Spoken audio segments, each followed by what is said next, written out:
Nahihirapan ka ba mag-memorize ng mga lines na sasabihin mo? Lalo na bago ka pa lang sa pagko-content. 1 TBPH nga pala. Meron ako sa iyong isi-share. Isang application sa CapCut. Ang tawag dito ay prompter. Napakadali lang niya at napaka-effective. Tara, let's start. Gamitin natin. Open nyo lang yung CapCut na app.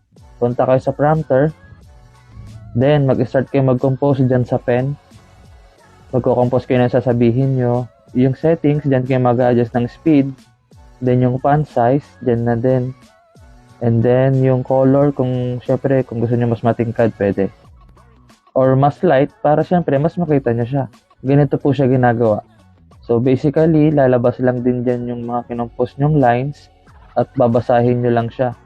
Syempre, kayo na po bahala mag-add ng reaction sa face nyo. Yung halatang wala kayong binabasa. 'Di ba? Madali lang po yun i-adjust para lang kayong artista dito. So, ganito yung result. Ako si 1TB.